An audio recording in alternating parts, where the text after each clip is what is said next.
Hey Tom Sox fans, Ben Rekosh here. I'm sitting with Tom Sox assistant coach Beth Woerner. Really excited to share part of her story today and really get into it. First of all, how are you doing? How's the first couple weeks in Charlottesville been?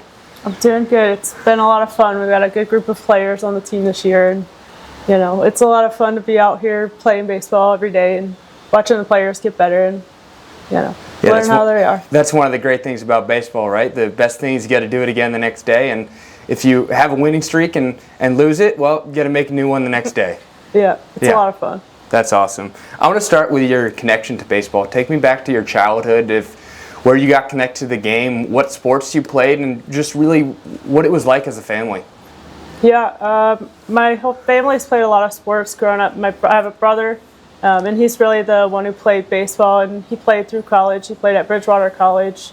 So following him when he was playing there as a kid, but I also played softball, soccer. Soccer was my main sport as a kid, played all the way through high school, and then I was in the marching band in college. So, it's not really a sport, but it's definitely different. It's more of the football support. So that's awesome. If you had to pick between you and your brother, who was the most competitive and who was the best? Oh, definitely my brother. He's the most competitive and probably the best, but don't tell him I said that. What did you learn from him about baseball? He was a pitcher, and he was a relief pitcher. And I love going to their games. But when you're watching a relief pitcher, they don't always make it in the game. So trying to watch him was a lot of fun. I learned a lot from him just talking about the games, but I learned a lot more from just watching his team and watching when he wasn't playing, trying to understand why the coaches were making the decisions that they were. That was really where my interest became pretty deep into the game. How'd you get into coaching? Did you always want to be a coach? Were your parents coaches? Where did that start? No. Just when my brother finished playing, we were on a senior trip in Florida. It was last year. I knew the season was going to come to an end before too long. And I was like, I need more baseball in my life. What is there? And I remember sitting on the couch Googling women baseball coaches. And at that time, there weren't really any women who had coached baseball. There's a couple women who had done some one-off things here and there, but not really. Like when you Googled baseball, women coaches baseball, nothing really came up. So I didn't think anything of it. But when I Googled that, I found a women's baseball league in the D.C. Baltimore area. Just started playing. I'm a terrible player. But that's when I started getting interested in player development and learning more baseball analytics, and started to dive into that. Besides your brother, who were some of your biggest baseball inspirations? My family we were Braves fans. So my favorite player growing up was Javi Lopez. Chipper Jones was already claimed by my brother. So we would watch the Braves games all the time. So I loved watching the Braves. And when that first day that you looked up women in baseball or women as baseball coaches, who are a couple of the names you remember? Honestly, there weren't really. Like, it was legitimately no one had coached. Rachel Balkovec she started coaching around the same time as me, and Rachel Folden. They're both big time coaches with the Yankees and I think the Mets now, or the Marlins and the Mets. I don't know. They've been a couple places, but there were some of the early names. But that was after that still. So it was really not any women who had coached at that point. That kind of takes me to where I wanted to go next. I can imagine that in your career there have been a lot of firsts for you. As this summer, you're the first full-time female head coach in Tom Sox history, one of the first full-time female coaches in Valley League history, and it's 129 years of Valley League history. Do you take that as an accomplishment? How do you take those accomplishments, or does it feel like a burden to you?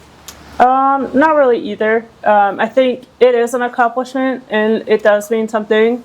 But then when it comes to the game time and when I'm in the dugout with the guys, it isn't really relevant to that. So I think it is important to the history and for women to be involved in the game. But when it comes down to it, the day-to-day, it doesn't make a difference. I don't really think about it, but I also don't know what it's like to not be a woman coach. So, yeah. Is there a story that sticks out to you in your young career so far that kind of feels like you got over the hump, or if not, any other challenges that really stick out that you remember?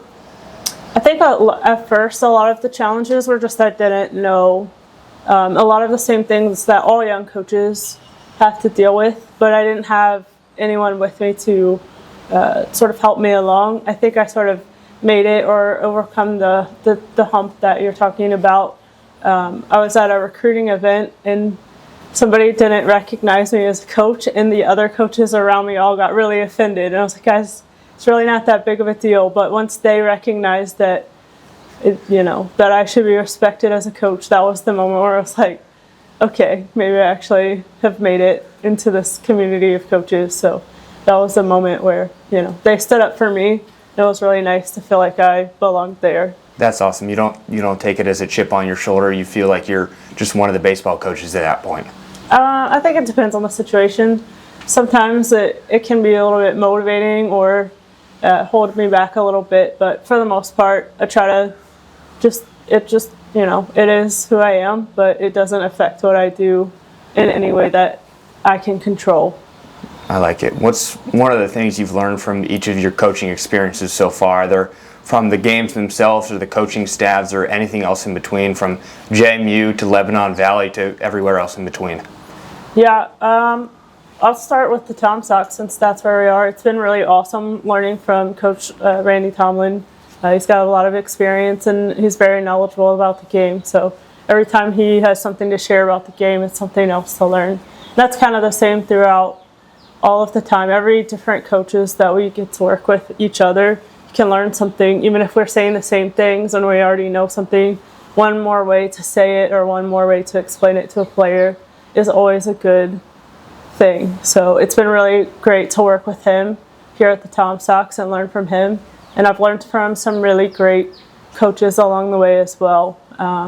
At Lebanon Valley, I worked with Jonas Fester, who he played at Hopkins, Johns Hopkins in Baltimore. And his way of coaching baseball is a lot smarter, a lot more. Everybody is on the same page in a lot of plays, and I learned a lot from him. I'd say at LBC, that's where I really learned how to coach.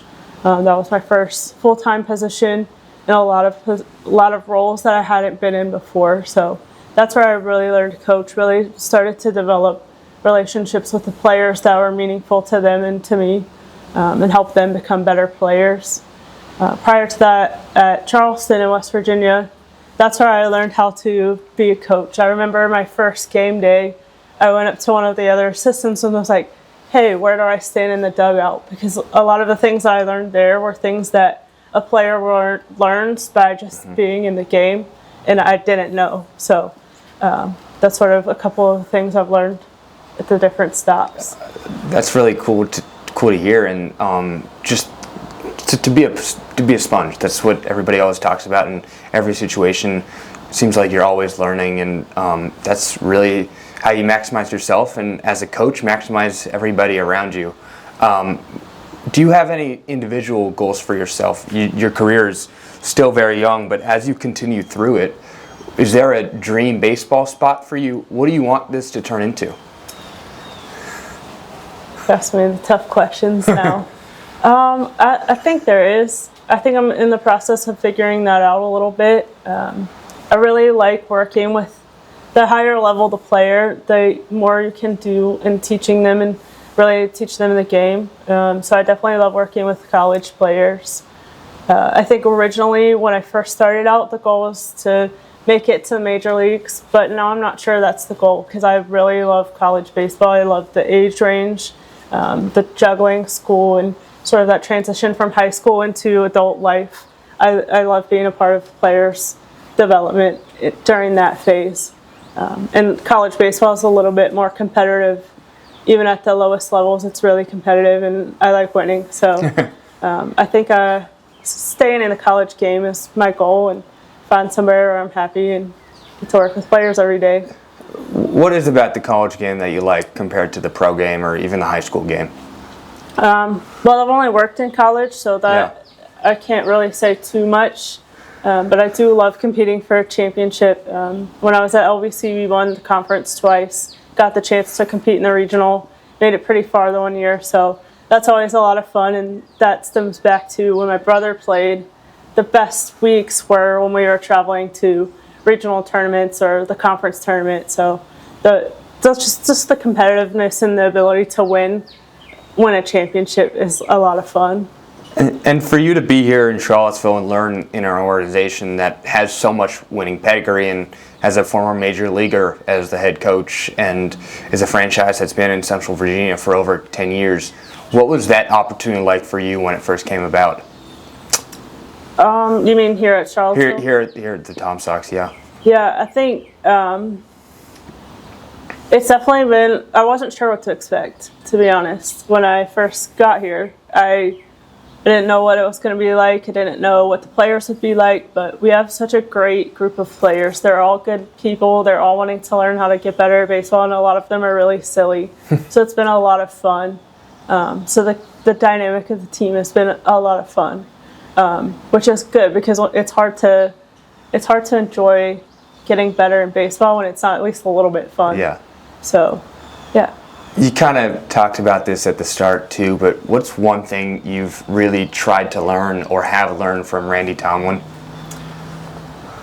Learning the way that he manages the game has been really interesting. I've worked for a couple head coaches, and most of them have been position players as players, so their perspective of the game has been really different. With Randy being a pitcher, his perspective on pitching and the game is a little bit different than position player head coaches. So that's been really cool. And here, anytime he's talking about pitching, there's something to learn, whether it's to me or to one of the other players. So I've really enjoyed learning about that. And you talk about the joy, which is necessary in the game of baseball. It's grueling. You play every single day for weeks on end. How have you seen the team come together from a group of guys that didn't know each other at the start of the season to now about halfway through, they're really connecting and sort of built a win streak last week? Yeah, they've had this tough start at the beginning, a bunch of losses in the row, and I think it actually bonded them a little bit to have those losses. They had to get through that together even though they didn't know each other yet. And now that we are winning, and we have been winning, it's a little bit more fun. They were there for the beginning, the part that was a little bit miserable. We had position players pitching, all of those things have brought them closer, and we have a pretty good group of players. A lot of fun. What do you think has been the difference as the team built momentum on the field, and how do you think that they can continue that and keep it up?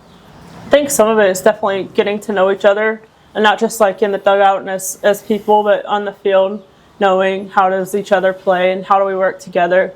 We've made some mistakes at the beginning that a lot of them were just, we haven't played together. So the more that they can play together, the more cohesive it becomes, and just continuing to have fun and make it best of the summer. And how do you think that the guys are responding to you and Will Pearson, who's a young coach, and Thomas Abel, also a young coach, and obviously Randy Tomlin? Do you think that they're really gelling with themselves and the coaching staff, the Charlottesville community as a whole? Yeah, I think starting with the community, we had the kids out on the field for Father's Day, and a lot of really good interactions with our players in the community. A lot of their host families have come out, and we had kids camp this morning. Players are interacting with the little kids, so a lot of good community involvement, and I think that's good for the players. So they get to be involved with different ages and people from the area. And then in terms of the coaches and the players interacting, I think it's a good group. Summer ball is a little bit different than regular school ball because it's more about managing the tough schedule, lots of games in a row. That's really the challenge more than developing the players.